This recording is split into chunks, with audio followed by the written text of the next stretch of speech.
Hey, hey, gorgeous. Hi.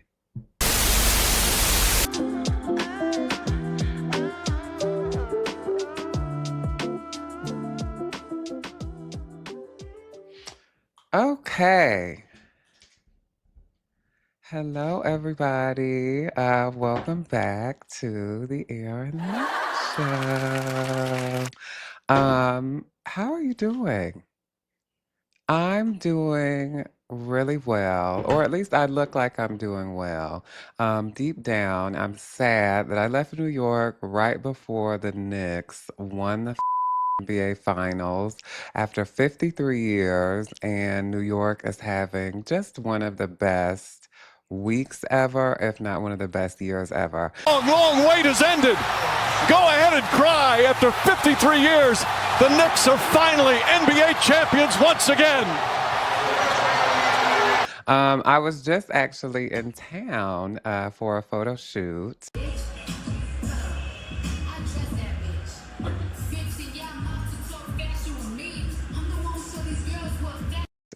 for this YouTube podcast. But yes, I'm doing really, really well. I meant to come back a bit sooner than this for this episode. I felt like it was only like a couple weeks, but I have recently been officially diagnosed with ADHD. So I've got like 365 days of making that my excuse for pretty much anything that goes wrong in my life. So I'm going to do that here. I think it's called time blindness. But yes, I'm very excited. This is actually the last episode of season 0, as I have been calling these past few episodes, because I'm about to switch things up a little bit. And I'm excited to finally start having guests on the show and just, yeah, actually having some structure. Shout out to BTFA out in New York City, who has been of great assistance for me in this process. And I look forward to what we're going to be able to create together. Um, I'm dealing with a lot of shame this week. Taraji P. Henson posted a picture with Garrett Morris of the Jamie Foxx show fame for me. I am only 34. I'm sure and he was already old by the time he was on the Jamie Foxx show. So I'm sure to other people he is of different fame. But he was Jamie's uncle in the Jamie Foxx show. And Taraji P. Henson she's doing something, I think, on Broadway. It's Taraji P. Henson, I'm sure it's Broadway. She posted a picture on her Instagram or Facebook with Garrett Morris in a wheelchair. And in this wheelchair and in his pants, it appears that there is a snake in his boots. I get it. There's a snake in my boot. But it's not in his boots. It's literally in his pants. There is some large mass that me and many people assume to be his giant. In this picture, sitting in his wheelchair next to Taraji P. Henson. I found it really hilarious at first until I sent it to the group chat. And my mother's response, she seemed a little horrified. Oh my God, it's not funny. By my Kiki, because I think I sent like a eye cover emoji or something like that. And her response was kind of like, oh my gosh, he's old. Like this could be some type of a medical device. And in that instance, I immediately felt shamed and like I should find some type of corner to stand in so I could really think about my actions. No! No! Now go sit in the corner and think about your life. Because it really hadn't occurred to me. Garrett Morris is 89 years old, turning 90. Lord willing, and the creek don't rise. But I also got back on Threads where I originally seen it, and I saw a bunch of like nurses also saying things like, oh yeah, this is an old man. That could be a diaper, God forbid. They were saying it could be all types of things other than a gigantic. know, in the front of his pants. And just when I thought the shame was kind of leaving my body, Garrett Morris responds. Ladies and gentlemen, I'm more than a body. I'm a brain too, okay? And since you are all up in my business right now, I want you to be all up in my book. That's right. I'm coming with a book. The name of the book is Ain't That a which is what I thought when I saw that picture of me and Taraji Henson. I said, ain't that a I looked at the photo and I said, look, I have been with Emmy winners. I have been with Oscar winners. I've been with Tony winners. And never did I think that I would be upstaged by my penis. But look, I hope you're laughing, but don't laugh about this. I want you to do me a favor. I want you to vote, okay? Reminding us that he was around to see Martin Luther King march and that he was around for the first fight for civil rights and that we are currently in another fight for our civil rights and not to be depressed and not to be dismayed, but to continue to fight. So yes, the moral of this story is vote. And, make sure that you're engaging in your civic duties because there is a war going on. And don't be so caught up on these big ass up off them, as Samantha James will say. Get up off them who I'm talking to, bitch. Get up off them, girl. I hope I can heal from the sense of embarrassment I have been feeling since I sent that text to the group chat. I don't know if anybody watched Tyra Banks's, well, I guess it's not Tyra Banks's documentary, but there was an America's Next Top Model documentary that came out. It was like February. It was February 16th to be exact. I actually etched it in a corner of my brain so I wouldn't forget it. Rooting for you. We were all rooting for you. I haven't really said much, but now it's time. Fashion, model, art.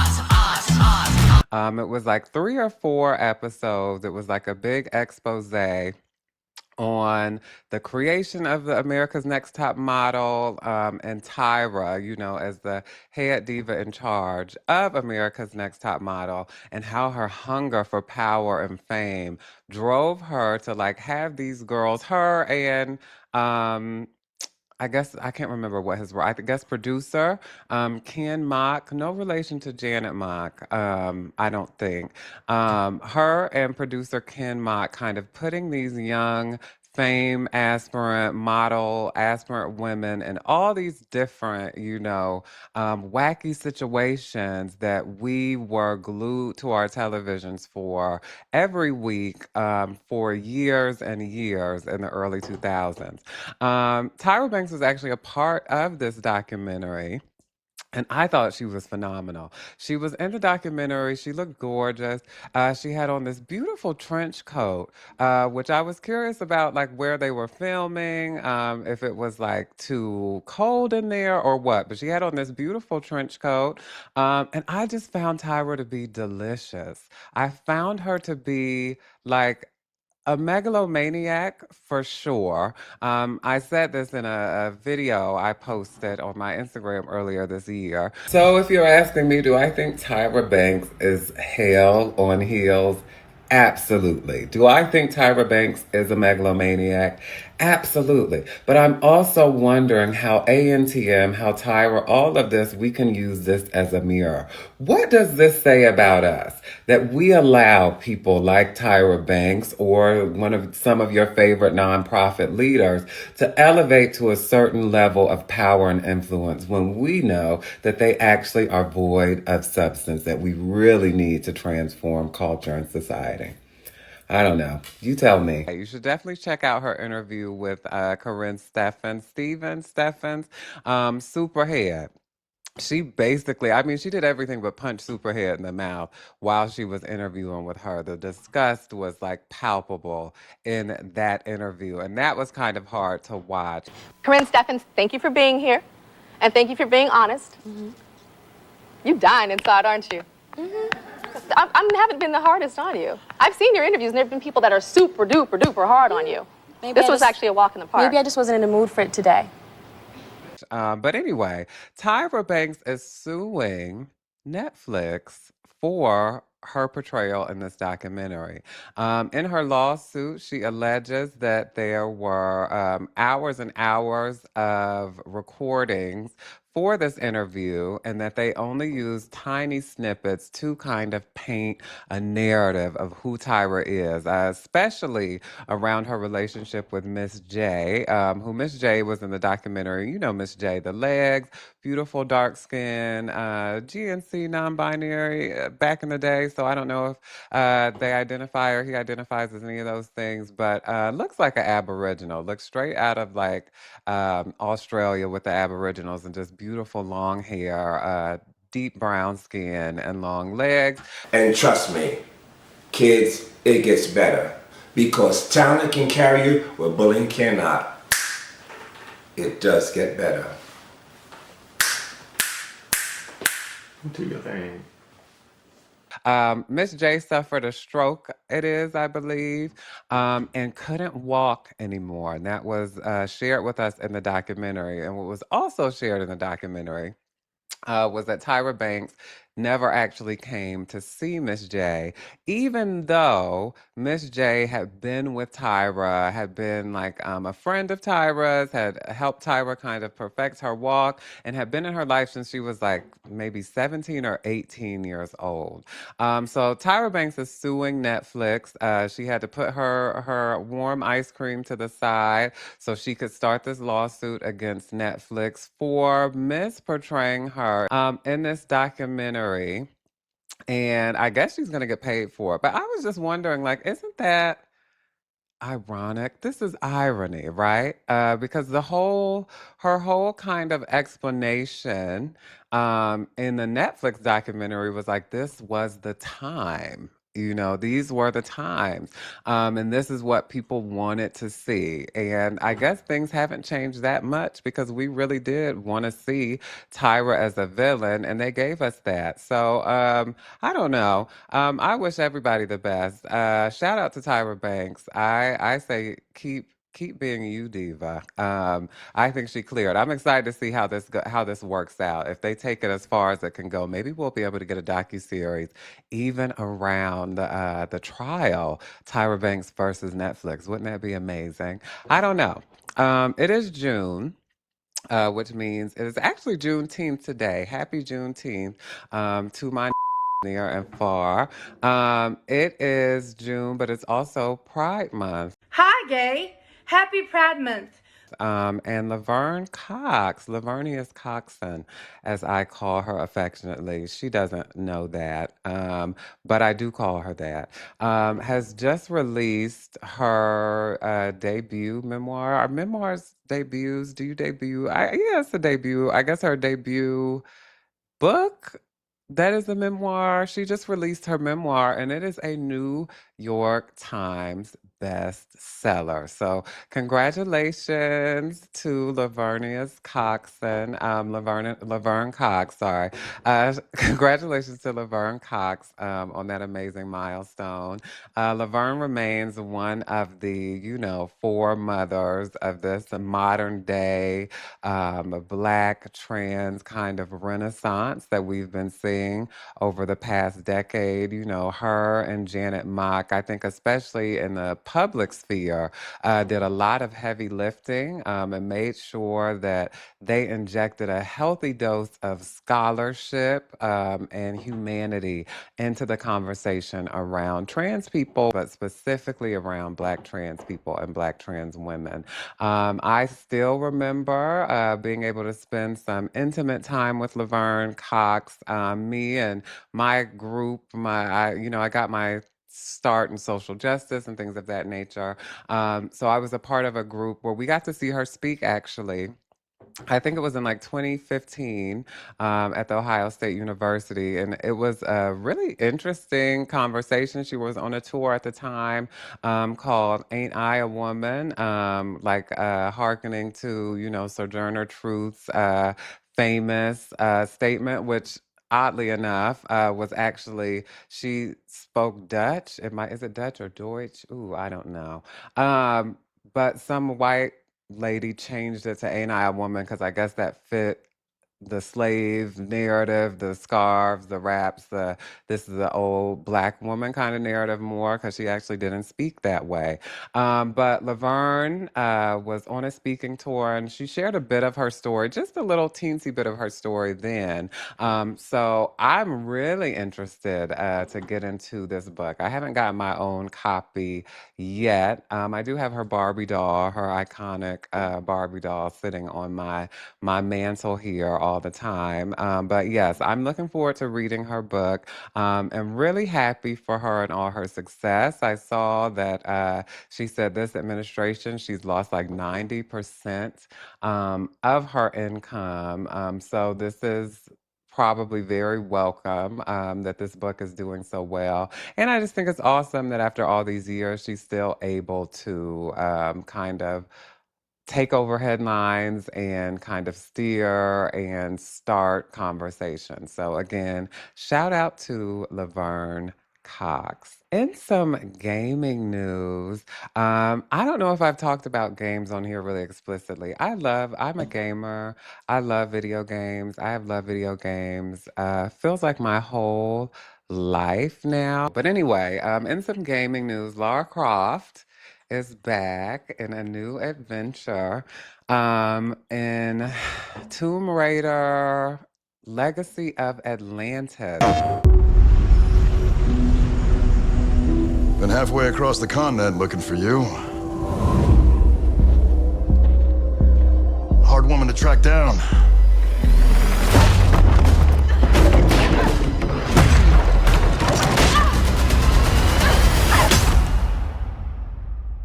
Well, you found me.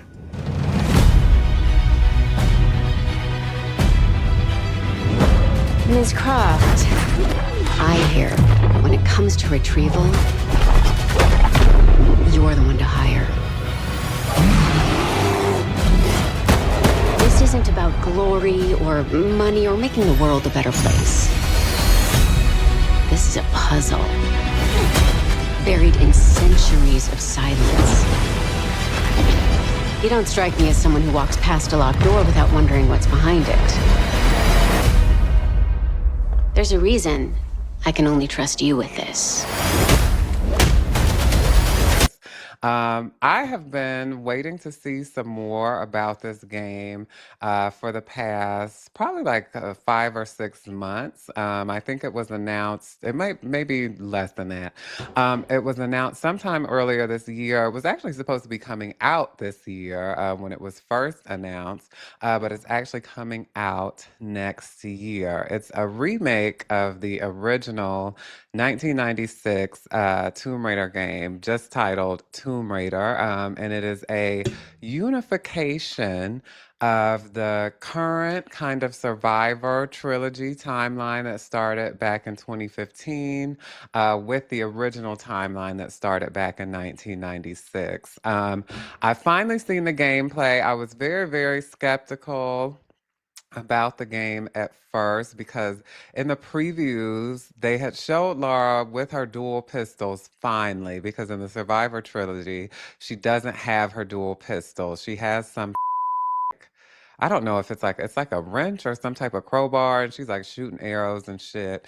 But they show her in the preview, and she's like shooting her dual pistols, but she's like pulling each like arm back to do it. It just looked really silly to me. So I was convinced that Crystal Dynamics was continuing their kind of tradition of spiting me with this game, and they were going to give her the pistols, but they were still going to figure out a way to piss me off the whole time. In the gameplay footage, that is actually not how she's shooting, and she does have her unlimited ammo, and she is shooting, holding them both, together like we all know and love. One day I'll talk about how much I I won't say I hate the Survivor trilogy, but just how difficult it has been to really hang in there, even though I think I got every single one. How difficult it has been to hang in there with each new title when they were, I guess, trying to bring Laura to this new time, a new age where we were like in the Me Too era where we were in just a more socially conscious era. And I think, especially around whiteness, white privilege, all of that. So they were trying to bring Laura into this new age and making her more hyper aware of the implications of what she was doing. And what she's doing is going into caves and dealing with shit she shouldn't be dealing with, like getting artifacts she had no business touching and collecting and all of that type of stuff. So they were trying to make her more conscious of her decisions. I didn't love it. I like video games being able to, video games are a part of pop culture. They're a part of culture. I like them being able to be in the conversation. But I think with legacy characters like Lara Croft, like she is an explorer and a collector for sport. And she's like a white big titty lady who like goes to caves and like kills tigers and baboons and dinosaurs. Like, I don't know how much I need her to be like just super self-reflective about the implications of what she's doing to enjoy the game. What I need her to do is swing from ropes like upside down with two guns and like kill a raptor in the rainforest. That's what's really important to me.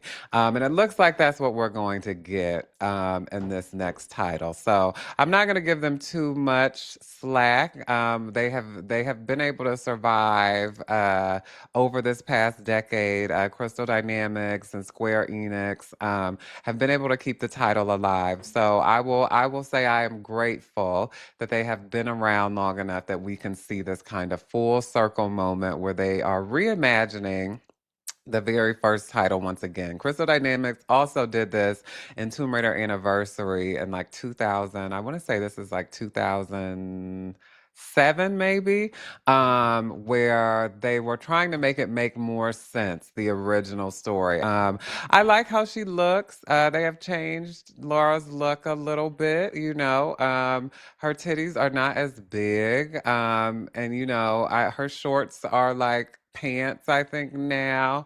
I think maybe like the like one ply tank top and cargo shorts and the, you know, book bag. Maybe that was unrealistic, you know, but fighting dinosaurs in like whatever year it is not unrealistic. Yeah, I don't know how I feel about the look. Yeah. I don't know how I feel. She looks good though. I like the new voice actress. Yeah, I'm keeping my fingers crossed that it'll be a good time. I have my hopes up high, even if I have, you know, my critiques just as high. And finally, this is not a damn drill. I have been waiting for some news about Beyonce and a new album, a new single, something, at least for the past like 2, 3 months. I think the Lulu Hive, as it's called, I had to stop paying any attention to the Delulu Hive on TikTok because they were convinced that like May 1st, Beyonce was going to release some like project and we were going to get the visuals or whatever. Beyonce has given us absolutely nothing. You are the visual, baby.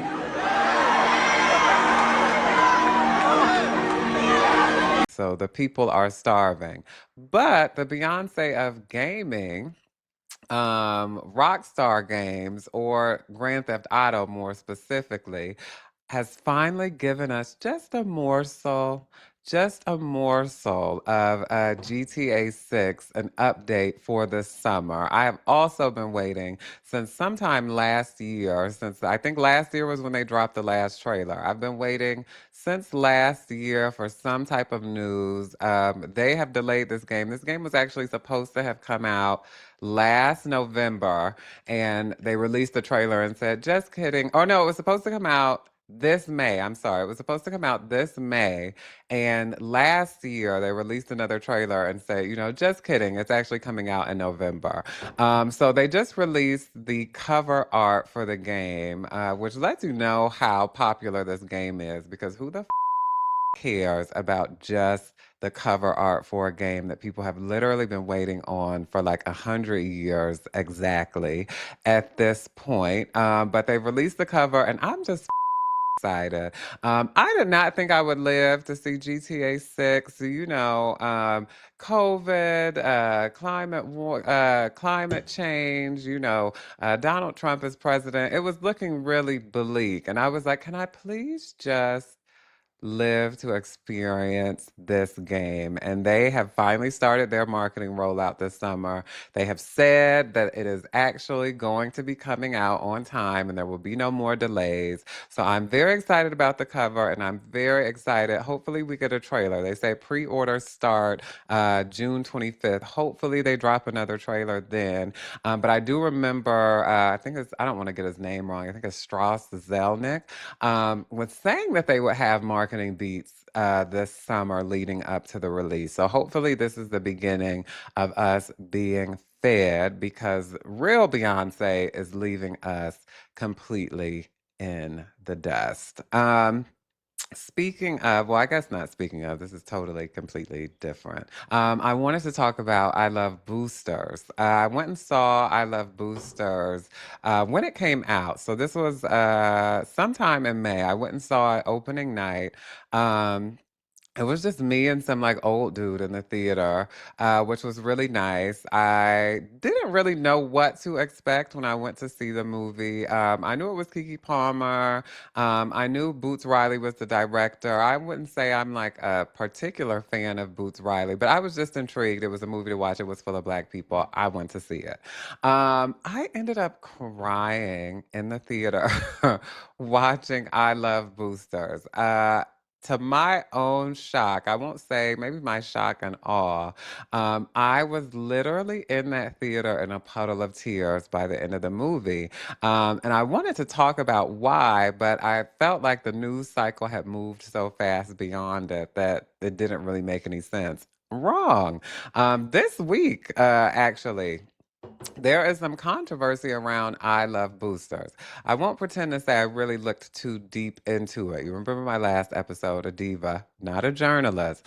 But there was some lady on Threads, I think her name is Keandria. If my skimming is right, correct me if I'm wrong. But she was saying something about like this new Young Miami song, Spin That Shit, where all my scamming ass at. Nigga spin that shit, spin that shit, spin that shit, nigga spin that shit.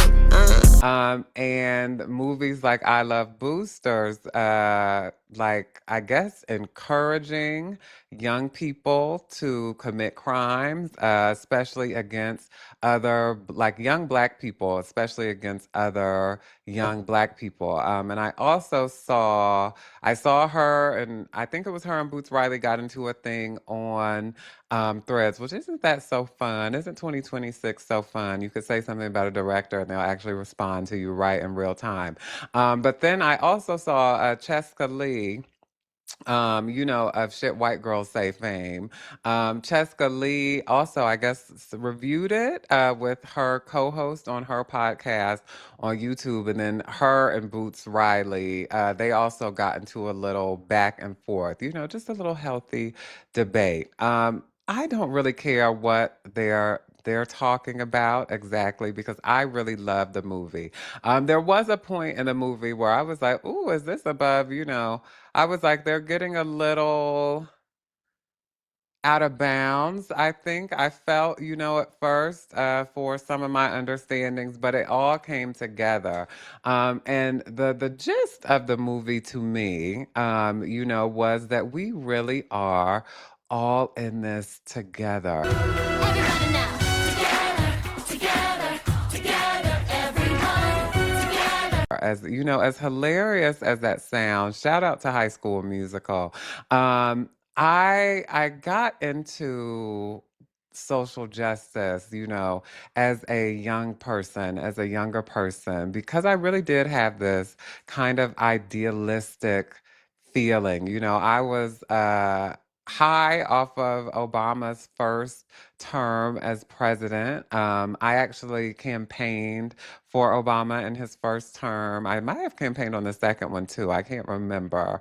Um, but I was high kind of off of the Obamas, yes, we can, which was a slogan and a call to action to us all to put in our individual work to shift, the world for the better. And that was kind of the energy that led me into like HIV prevention work and Black liberation work and Black trans liberation work and so on and so forth. And oddly enough, I didn't realize how much I guess I had hardened in that department until I watched this movie, which sounds kind of hilarious to say out loud, but the movie showed in some very ridiculous ways, how the kind of vehicle they use is the fashion industry.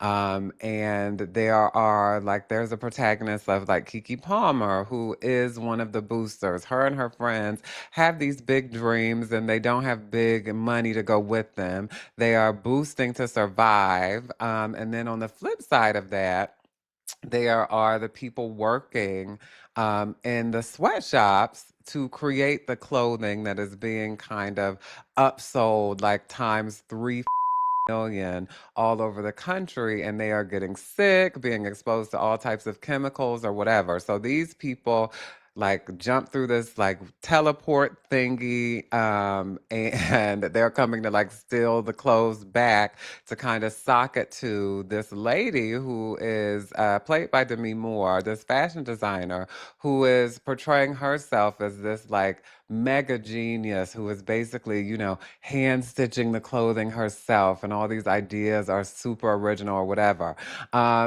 In the movie, Kiki Palmer's character and her group and the sweatshop protagonist, that's the worst thing I could call her. I'm so sorry. I can't remember her name in the movie.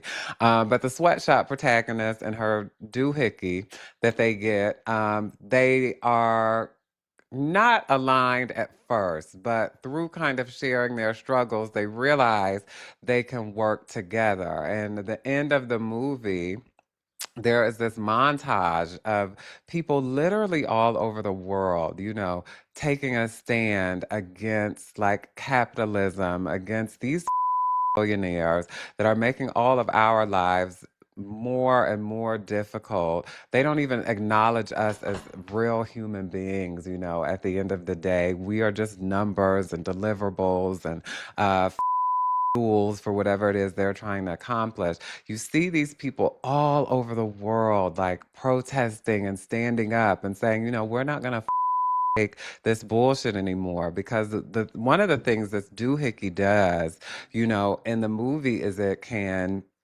break down like a garment to, I guess, its most basic parts. And a lot of the garments just turn into like cotton and like maybe elastane or whatever, because at the end of the day, these clothes, everything, it is nothing but these raw materials and the hands that actually create them.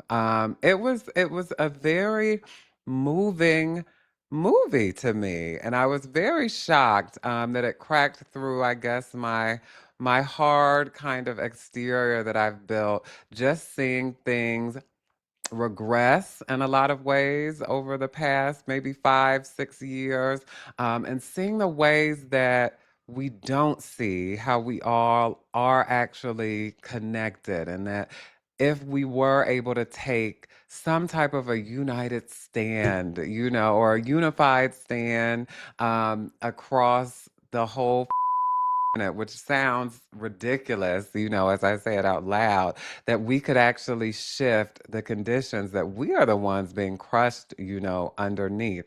Because at the end of the day, no matter how these billionaires try to make us believe that they don't need us, it's nothing moves without us. You know, we don't do anything alone on this planet. Like, you've never had to pave a road that you drive down. You've never had to necessarily, well, maybe you have, but I haven't. You never had to build a building. You know, you've never had to, you go into a store full of furniture, you didn't have to put it together yourself unless you're an IKEA. But like, people are doing these things for us. Our lives are already so interconnected, and the movie really reminded me of that, and it just really it kicked up my desires for us to have a general strike. I wish we could believe, you know, in our collective power as human beings.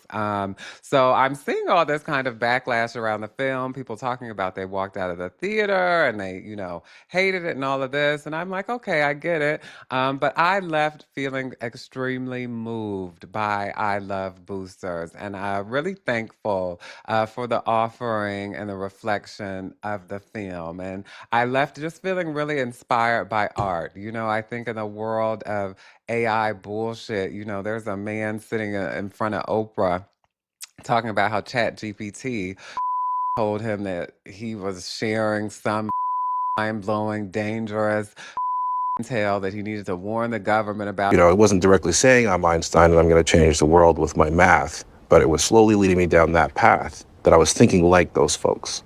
And when I expressed some doubt saying, well, you know, are you sure? I mean, I didn't even graduate high school. It would give me all these great examples of mathematical, you know, historical figures have achieved great things without formal training. And throughout this process, it said essentially, hey, we've just discovered something that's incredibly dangerous, and you need to warn the government and various academic institutions. And you went so far as to actually call the government to warn them. Just playing in everybody's minds. In this land of AI slop and bullshit, it was really nice to be reminded that art really does have the power to inspire and potentially inspire people to take action and do things that maybe they never would have thought of or never would have felt capable of doing before. So yeah, a lot of people hated you. I Love Boosters, but honey, I loved it. And I really, really loved the soundtrack. I still don't quite understand why the whole soundtrack is Keke Palmer, but I am a huge fan of Keke Palmer's music, which my sister finds absolutely hilarious. She said I'm probably the only person listening to that album. And if I am, I do not care. Keke Palmer, I love the soundtrack. Cassandra, Text Message Unsent, all great songs. And you know, I also love some of your older songs. Enemies is still one of my favorite songs you have ever done in the world. Oh, this ain't enough for me. Gotta be honest, I want you to last for me. And if we're just friends, I'd rather be your enemy. So we can do all the things you're holding back from me. So let's begin enemies. Yeah. So shout out to everybody who worked on I Love Boosters. I think it was great. I don't care what these talking about. But yes, that is my time. This is the season finale of season 0 of the Erin Lang Show. Thank y'all for watching so far. I'm really excited for what is coming. Please stay tuned. Like and subscribe. Comment. Call me a my afro is crooked, or tell me how much you liked it. Just comment. Engage. Thanks. Okay. Oh, wait, no. Thanks for watching. All right. Talk to you later. Bye.